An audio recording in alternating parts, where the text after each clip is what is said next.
Good afternoon, everyone. Romney Smith with a live guest. Danielle Lewan joining me today for DNews Now. This is where we bring you local, regional, national updates and some special stories, which is why we're here for you on multiple platforms. Our website, our app, Amazon Fire, Roku, Twitter, Facebook. There's just so many. But one thing I want to highlight, tonight we have a very special story. Your story that you've been working on for more than a month about sand gnats. They're here, they're annoying.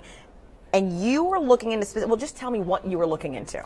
So, Romney, I am actually from Georgia, Madison, Georgia, but you go just a couple hours south here to the coastline. I had absolutely no idea what I was getting myself into with the amount of sand gnats here, and it is the hot topic, especially during the springtime. That's right. It really all started when Will Smith came to town to film his movie, The Gemini Man. When he said, "What are these gnats?" and he had the head cover on? He did. So yeah. He posted that viral video, and that's when I knew I had to set out and find that something for the sand gnat solution. So that's what I've been doing for this past month, testing all kind of products. I think that's been the coolest part. And not just products. You're talking about creams, sprays, even devices and other contraptions. The amount of things that are out there to combat sand gnats, unreal. So we've really gone through the mix of them to see what works and what doesn't. And okay. I'm finishing up the story as we speak to bring to you tonight at 6 o'clock. All right. I'm looking forward to it because if you're like me, they just annoy you. They're creepy. They're crawly. So tonight at 6 p.m.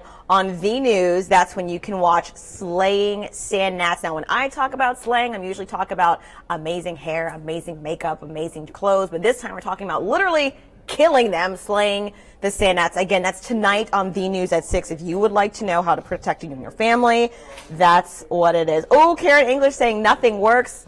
Wait for Danielle's special. You might be surprised. All right, so switching gears, Daniel Defense, a company that makes firearms, hosted a ribbon cutting this morning for the grand opening of their new facility in Black Creek. So the ceremony included a tour. Now, keep in mind, this was a major expansion, $29 million. This was first announced in October of 2016. The new facility is 300,000 square feet. It's able to accommodate a growing production and sales demand, and the company says they have experienced a lot of growth recently. WTOC's Wright Gasaway was there, and we'll have more for you tonight on The News. I have another comment on the sand gnat story. Someone said, drink lots of beer. We did not test that method, I can assure you. But Danielle's story, I've been kind of peeking in on her every now and then, and it will be good. So that's kind of funny. All right, so speaking of guns, the Beaufort County Sheriff's Office is actually giving people the opportunity to safely turn in guns. And not just guns. I'm talking about ammunition, fireworks, and explosives. It's part of the department's Amnesty Day. There are 3 drop-off locations. Let me read them for you.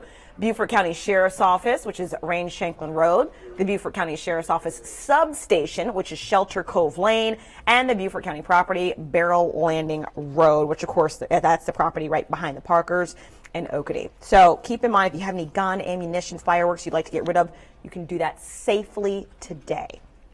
Early voting. Yes, it is that time of year, wrapping up in Georgia, not South Carolina, in Georgia for the general primary election. Now, there are several voting locations that are still open. You can always vote at the main voting office from 8 a.m. to 6 p.m. You can also vote at the Civic Center, the Island Library, the Mosquito Control Building off of Dean Forest, and the Southwest Library. We have the times and locations on your screen right now. You can also find it on our website, WTOC.com. And don't forget, the main voting day is next Tuesday, May 22nd. We will also have specials for you, including the digital update specials. So lots of politics next Tuesday. I know, just buckle down, get ready for it. It's coming at you, but then we'll be done the next day.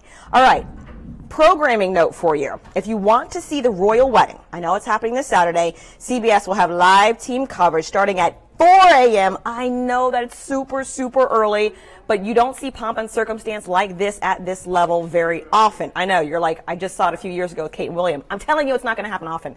Daybreak will start at 10 a.m. right after. Speaking of the wedding, I have another live guest with me, Meredith Parker. Hi, thanks for having me. Thank you so much. So a lot of us, women specifically at WTOC, have been working on stories. I've done one on wedding dresses. Saria did one on high tea.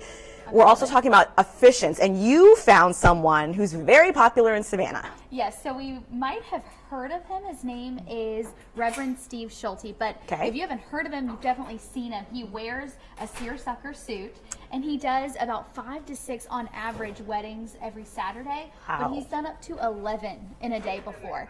I didn't even know. I said, do you eat? Do you sleep? sleep? Right. How do you get? That's a lot of running A to B? around. Absolutely. And so he has to hire a driver to get him from each wedding on a day where he has 10 to 11 weddings. Wow. But even more importantly, I think on this story, he kind of gave me an insight, and I was kind of telling you them before. Right. What to look for when we're watching the royal wedding.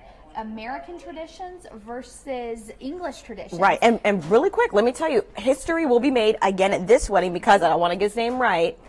Prince Harry and Meghan Markle asked the Reverend Michael Bruce Curry, who's the 27th presiding bishop of the Episcopal Church, to give the address at their wedding. That will create history. Why? Because he is a Black American. So they're just breaking all kind of records with this. But speaking of the differences between American weddings and British weddings, what should we look for? So one of which we never even think about because it's such a tradition for us is our bridesmaids. So now we've got, what, 10, 16 Yes. in an average wedding now.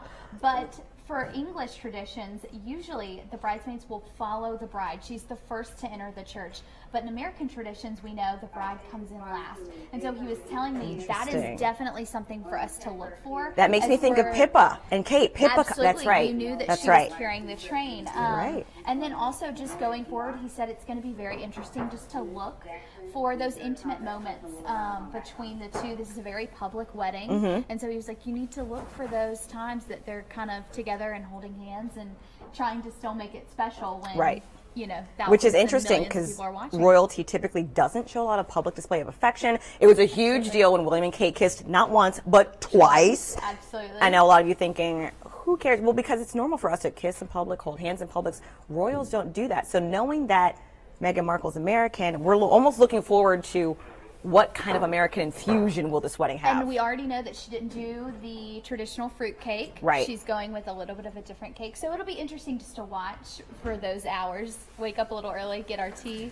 I'm looking forward to it. I don't know about you. And figure it out. Yes, absolutely. All right. I don't have any questions specifically on our Facebook feed asking about this, but your story airs tonight, correct? Yes, 5:30. All right. So I look forward to that. Thank you guys for joining us. We will be back, of course, at 4 o'clock on air, and we're always online at WTOC.com as well as our social media pages. Thank you so much for tuning in. See you later.